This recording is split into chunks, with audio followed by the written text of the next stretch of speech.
Alô, amados e queridos irmãos, a paz do nosso Senhor e Salvador Jesus Cristo. Que a poderosa mão do Senhor venha sobre a sua vida e sobre todos nós, nos auxiliando de uma forma poderosa. Graças a Deus. Sou o pastor Jefferson Roque e neste momento eu quero, em nome de Jesus, estar refletindo juntamente com a amada igreja sobre o livro Atos dos Apóstolos. Aleluia! De fato, um dos livros mais interessantes a respeito das histórias dos nossos irmãos do antepassado. Louvado seja o nome do Senhor Jesus Cristo. Nós agradecemos, ó Pai, por este momento. Te agradeço em nome de Jesus Cristo, por cada irmão, por cada irmã que abre o ouvido e o coração para a Tua Palavra, em nome de Jesus. Aleluia. Amados, esta mensagem, ela dá o início com esta primeira carta, esse primeiro livro, escrito para o irmão Teófilo, relatando tudo aquilo que o nosso Senhor, Salvador Jesus Cristo fez, as trajetórias dos apóstolos sendo de uma forma expressa contada para os irmãos, para mim e para você, em nome de Jesus Cristo. E este livro, ele começa assim, amados. Até o dia em que, depois de haver dado mandamento por intermédio do Espírito Santo aos apóstolos que escolhera, foi elevado às alturas.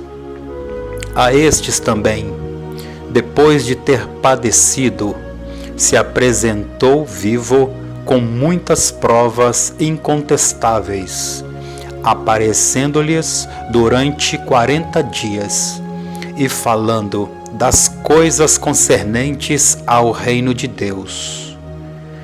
Então, nosso Senhor, Ele foi crucificado, Ele ressuscitou e subiu aos céus e apareceu para os irmãos durante 40 dias, em nome de Jesus Cristo. O Senhor, antes dele ter subido, eu até antecipei um pouco esse trecho, o Senhor, ele ficou se manifestando aos apóstolos, dizendo para que eles mantessem a fé, guardassem firme, e fossem fortes o coração, guardassem firmemente os mandamentos, do amor, que é o Evangelho. E o Senhor sempre estava de uma forma se manifestando aos amados irmãos, mostrando que Ele estava vivo. Não é verdade? Aleluia. E isso é um grande poder, irmãos? Todos viram o Senhor Jesus morrendo e Ele ressurge e permitindo até de ser tocado, graças a Deus, para confirmação que Ele de fato venceu a morte. Não era um espírito que estava ali, não era o espírito de Jesus que estava ali com eles. Que muitos poderiam até dizer, isso é um fantasma, isso é um espírito, é uma alma ali que apareceu, Muita gente cria essas situações em pensar em alma penada, tal. Mas era o Senhor Jesus Cristo vivo, aleluia, e dizendo a respeito do reino, que eles iriam receber se eles mantessem a promessa firmemente, graças a Deus, aleluia. E comendo com eles, determinou-lhes que não se exaltassem de Jerusalém, mas esperassem a promessa do Pai, a qual disse ele: e mim ouvistes. Porque João, na verdade, batizou com água, mas vós sereis batizados com Espírito Santo, não muito depois desses dias.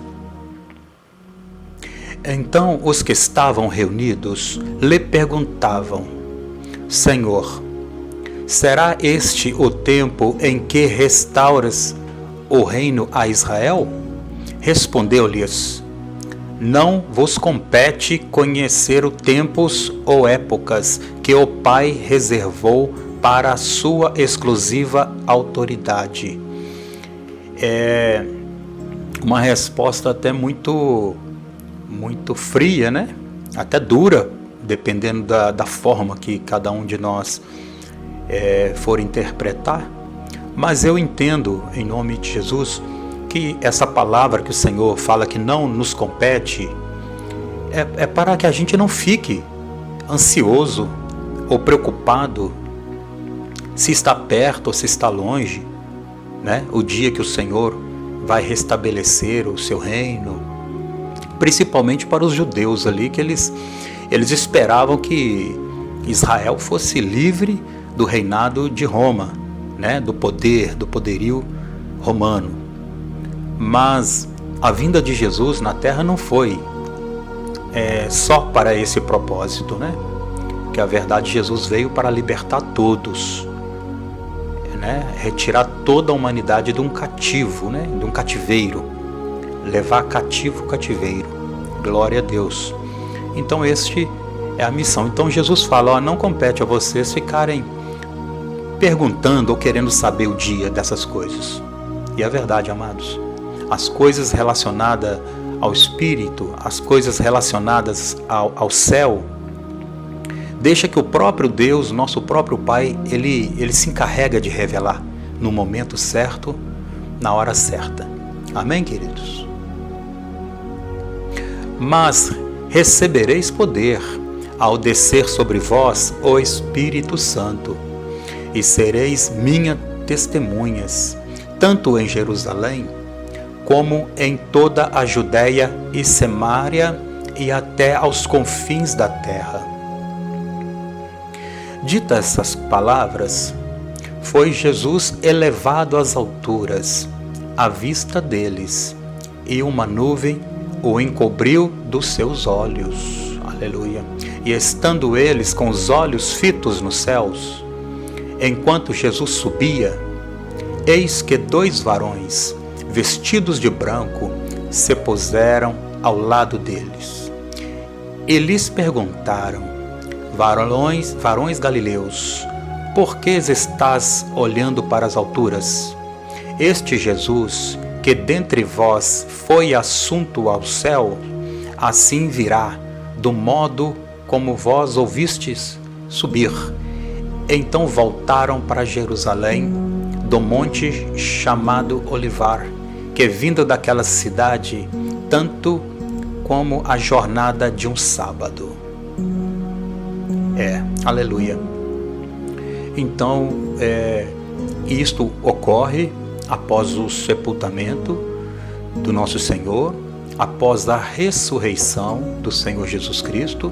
O nosso Deus, ele se manifesta aos seus apóstolos, todo aquele povo, aleluia, e o nosso Senhor e Salvador Jesus Cristo, ele começa a manifestar, a ordenar aos discípulos que eles não se afastassem de Jerusalém, para que eles ficassem reunidos em nome do Senhor, não é verdade?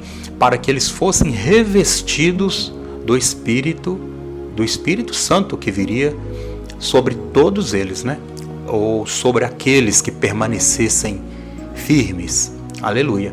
Graças a Deus por todas essas promessas que se cumpriram, não é verdade? É por isso que nós estamos aqui glorificando e exaltando ao nosso Deus. Aleluia. Vamos dando a continuidade em nome de Jesus. Quando ali entraram, subiram para o cenáculo, aonde se reuniam Pedro, João, Tiago e André, Felipe, Tomé, Bartolomeu e Mateus, Tiago, filho de Alfeu, Simão, o Zelote e Judas, filho de Tiago. Todos estes perseveravam unânimes em oração com as mulheres, estando eles Maria, mãe de Jesus, e com os irmãos dele. Aleluia, né? Então havia vários irmãos, né, amados, reunidos. Mesmo quando o Senhor Jesus subiu, eles continuavam sendo fiéis na sua jornada, na sua palavra. Então ficaram reunidos todos os apóstolos, inclusive a mãe de Jesus, né, Maria, e os irmãos de Jesus, né? Muitos até contestam, né? Não dizem que Jesus tinha irmãos, mas tinha sim, Jesus tinha irmãos. Inclusive no Evangelho nos fala quando os próprios irmãos, eles acusam, né, Jesus, dizendo a Jesus, se alguém quer ser visto, tem que se manifestar, né? E Jesus falou que não era o momento, não era a hora. Isso aconteceu quando estavam fazendo as festas e Jesus se manifestou depois. Ele se apresentou após, não foi com eles até as festas que estavam acontecendo em Jerusalém. Aleluia, graças a Deus. Naqueles dias, levantou-se Pedro no meio dos irmãos. Ora, compunha-se a assembleia de umas 120 pessoas, e disse: Irmãos, convinha que se cumprisse a Escritura, que o Espírito Santo proferiu anteriormente por boca de Davi, acerca de Judas, que foi o guia daqueles que prenderam a Jesus. Porque ele era contado entre nós e teve parte neste ministério. Ora, este homem adquiriu um campo com o preço da iniquidade, e precipitando-se, rompeu-se pelo meio, e todas as suas entranhas se derramaram. E isto chegou a conhecimento de todos os habitantes de Jerusalém, de maneira que em sua própria língua este campo era chamado Aceldama, isto é, campo de sangue. Então, amados, é o início, né? Daqui eu começo a explicar todas as coisas no decorrer após o Senhor Jesus subir aos céus, aleluia. Então, a história ali, o fato que Judas, após ter traído o nosso Senhor Jesus, ele vai se enforcar neste campo chamado campo de sangue. E esse fato, essa história se espalha, né? E o irmão Pedro, que ele se levanta, e com certeza com a autoridade do Espírito Santo, do Espírito de Deus, ele fala sobre essas coisas. Mas por quê? Porque alguém terá que substituí-lo, porque Jesus constituiu 12. Amém? Então terá que haver o substituto, aleluia, para Judas, no nome de Jesus Cristo. Porque o Senhor, quando ele chama esses apóstolos, há um propósito para tudo isto, né? Aleluia, devido às 12 tribos. Então, isso é uma outra história que futuramente, se assim o nosso Deus permitir, nós iremos falar a respeito disso, tá bom? E sempre lembrando aqui os chamados que todos eles tiveram, né? Em nome de Jesus, é o Evangelho que nós estamos anunciando e pregando. Então, eles estão obedecendo o que o Senhor Jesus havia passado para todos eles, né? Porque está escrito no livro dos Salmos: fique deserta a sua morada, e não haja quem nela habite, e tome outro o seu encargo. É necessário, pois, que dos homens que nos acompanharam todo o tempo que o Senhor Jesus andou entre nós, começando no batismo de João, até o dia em que dentre nós foi levado às alturas, um destes se torne testemunha conosco da sua ressurreição.